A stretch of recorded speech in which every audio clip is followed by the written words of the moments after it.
আসসালামু আলাইকুম, কেমন আছেন সবাই? আশা করছি সবাই ভালো আছেন।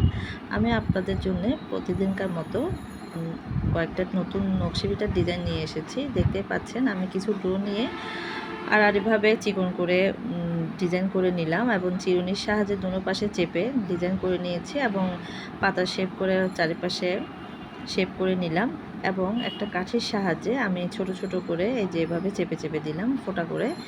তো দেখতেই পাচ্ছেন আমি আরেকটা সামান্য ডো নিয়ে হাতের তালুতে নিয়ে চেপে চেপে এভাবে শেপ করে নিয়েছি এবং একটা চিরুনির সাহায্যে দোনো পাশে এভাবে চেপে নিয়েছি। আপনারা দেখলেই বুঝতে পারবেন আমি কিভাবে করছি। একটু মনোযোগ সহকারে ধৈর্য সহকারে দেখবেন। আমি অন্য একটা ডো নিয়ে চেপে এভাবে একটা ঢাকনার সাহায্যে গোল আকৃতি করে চাপ দিয়ে দাগটা কেটে নিয়েছি এবং একটা চিমটির সাহায্যে এভাবে চেপে চেপে দাগ কেটে নিচ্ছি যেন ডিজাইনটা সুন্দর লাগে এবং দেখা সৌন্দর্যের জন্য আসলে এভাবে করা। আপনারা যেভাবেই মন চায় সেভাবেই ডিজাইনটা করতে পারেন। এরপর একটা ফুলের শেপ করে মাঝখানে আমি বসিয়ে দিলাম এবং কাঠির সাহায্যে ছোট ছোট করে এভাবে ফোঁটা ফোঁটা করে ফোঁটা দিয়ে দিলাম। হয়ে গেল আমার একটা ডিজাইন।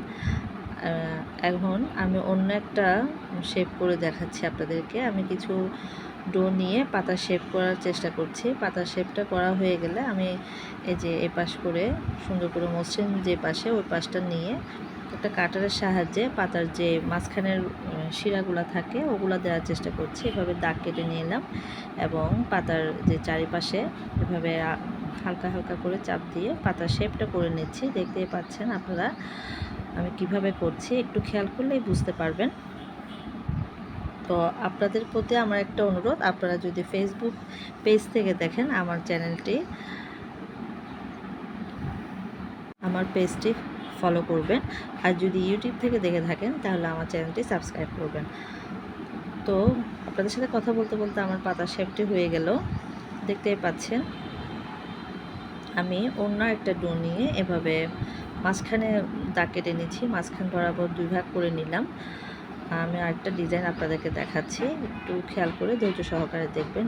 এরপর একটা সাইড নিয়ে আমি এই যে ঢাকনার সাহায্যে এভাবে দাগ কেটে কেটে নিচ্ছি। তো ভিডিওটি কেমন হয়েছে আমাকে জানাবেন কমেন্ট বক্সে। আর যদি আপনারা ফেসবুক পেজ থেকে দেখেন তাহলে আমার পেজটি ফলো করবেন, আর যদি ইউটিউব থেকে দেখেন তাহলে আমার চ্যানেলটি সাবস্ক্রাইব করবেন। আর এভাবে কাটারের সাহায্যে আমি হালকা হালকা করে দাগটা কেটে নিচ্ছি। এই যেভাবে পাপড়ির শেপটা করে নিচ্ছি। দেখতে পাচ্ছেন আমি একটা নতুন ডিজাইন দেখানোর চেষ্টা করছি। তো হয়ে গেল, এভাবে চেপে চেপে দিলেই হয়ে যাবে আমার একটা ডিজাইন।